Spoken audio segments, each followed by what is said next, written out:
Senhor presidente, senhores vereadores, são 3 assuntos que me trazem aqui hoje.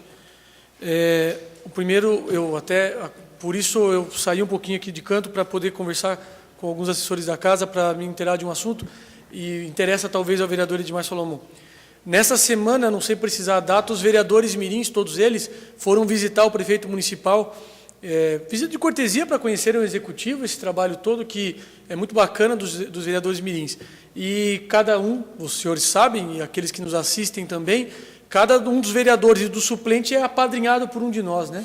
E, inclusive, o meu vereador de mirim e o suplente dele foram na minha sala e falaram assim, César, o que a gente pode perguntar para o prefeito? Porque eles são crus, né? Não entendem.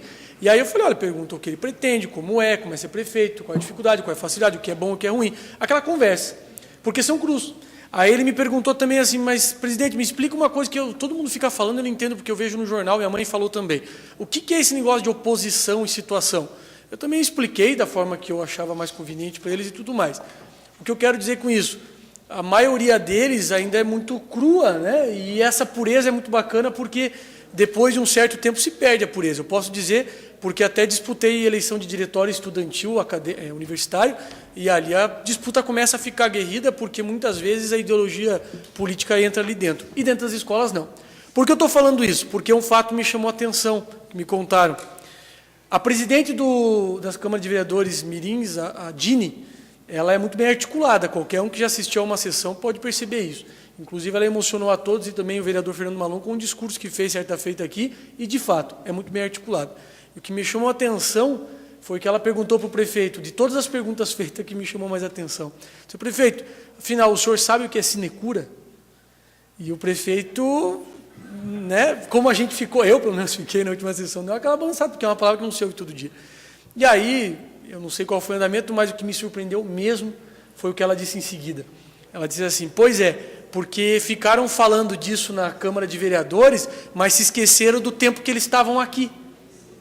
E o que me chamou a atenção foi o eles estavam aqui, porque se existe um eles, existe um nós. O que me mostra, o que me fez perceber que, talvez infelizmente, talvez força dos tempos ou da modernidade, a política está entrando dentro da Câmara de Vereadores mirins. E não estou dizendo isso censurando, porque aqui é um lugar político, mas é que chama atenção. Chama atenção que a presidente do Legislativo mirim, ela já muito bem articulada, ela sabia exatamente que tem um eles e um nós, e ela se referiu indiretamente como culto, mas como nós. Isso me chamou a atenção porque eu disse isso na Áustria, que o Legislativo mirim, tanto a Assembleia como vereadores, chama atenção, que é um projeto bacana. E não sei se os senhores sabem, mas, por exemplo, na Assembleia Legislativa do Rio de Janeiro, mirim, a eleição é pior do que a nossa, porque o pessoal quer mesmo entrar. Então, me chamou a atenção. Não estou fazendo crítica, que fique claro, só estou fazendo a minha constatação pessoal. Me permita só pegar um documento pelos alunos que chegaram, vereador.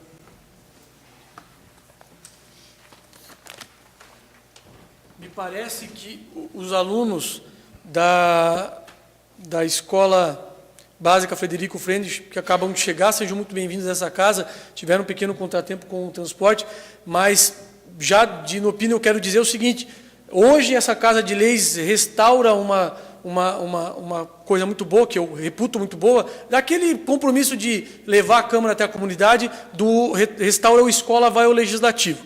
Por isso eu dou as boas-vindas aos alunos, que são acompanhados, me parece, do professor de História, Sociologia e Filosofia, professor Jair, é isso?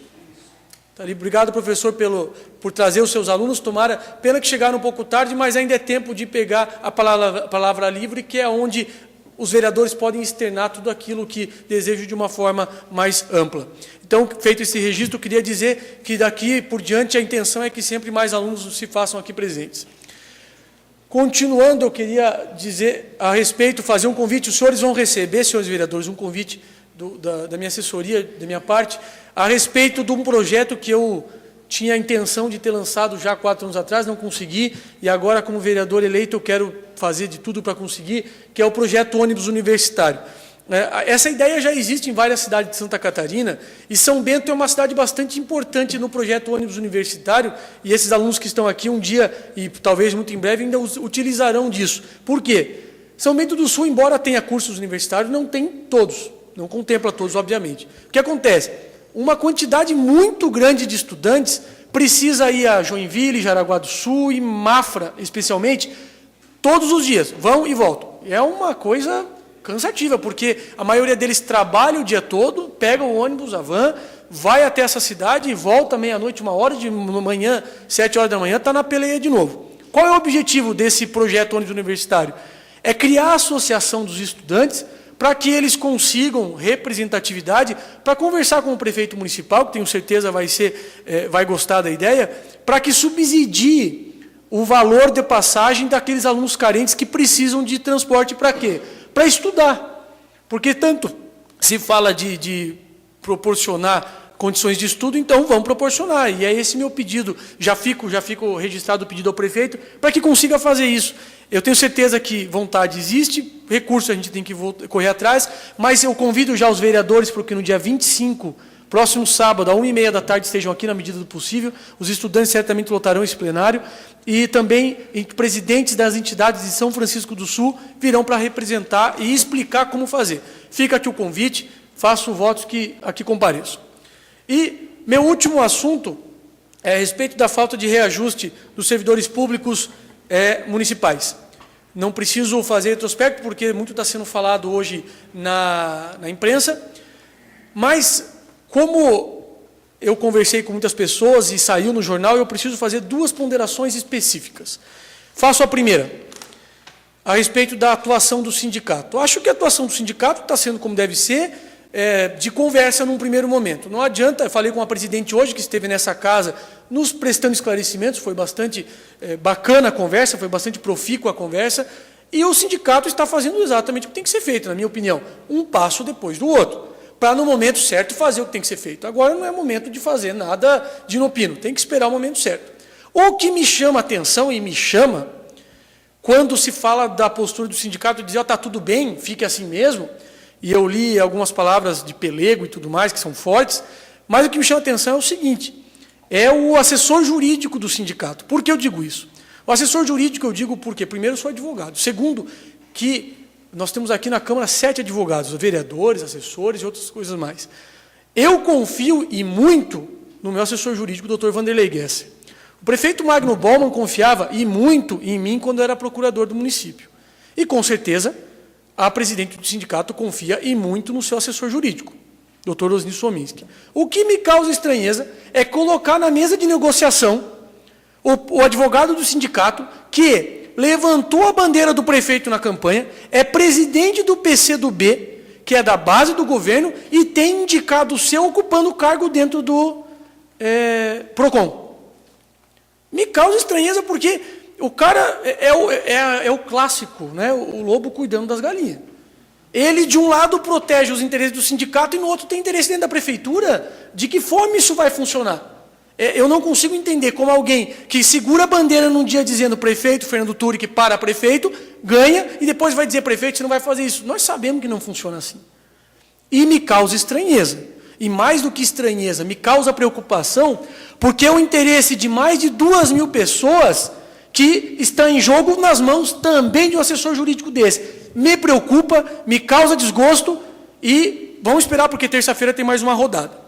Eu já lhe concedo a parte, senhor vereador. Porque o tempo é curto, eu já lhe concedo. Mas me causa preocupação e eu espero que os desdobramentos, porque eu pude ver hoje, eu acho que o vereador Márcio Votroba, quem estava hoje na reunião, pode dizer o seguinte: o sindicato está, assim, com muito bom senso, a conversa da presidente é serena, ela sabe o caminho que tem que ser seguido. Mas me preocupa ter um assessor que joga dos dois lados. Me preocupa, sim.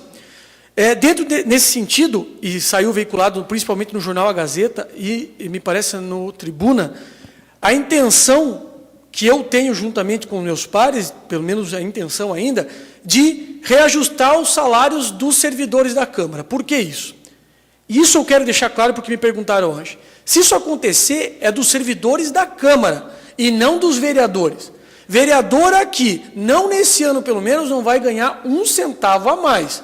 Caso alguém tivesse uma dúvida, e para a alegria do Pacheco, ele não é mais vereador, porque se o Pacheco fosse vereador, eu sei que ele se reviraria aqui, porque aqui ele gosta no reajuste. Agora, o que eu quero dizer é o seguinte: reajuste é preciso É preciso. A Constituição diz, é preciso reajuste. Todo mundo que trabalha quer e precisa do reajuste porque as contas aumentam. O salário também precisa aumentar. E a lei orgânica do município diz, no artigo 32, inciso 4º, que é o prefeito que tem que fazer a lei para reajustar o salário dos servidores da Câmara e da Prefeitura.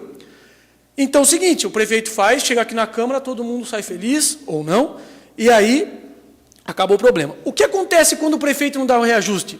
Os servidores aqui da Câmara pagam o pato também, porque se não tem reajuste lá, a gente deixa aqui desassistido também, todos os servidores, não os vereadores, os servidores. E o Tribunal de Contas diz, porque aconteceu um caso rigorosamente idêntico em Joinville, em 2011.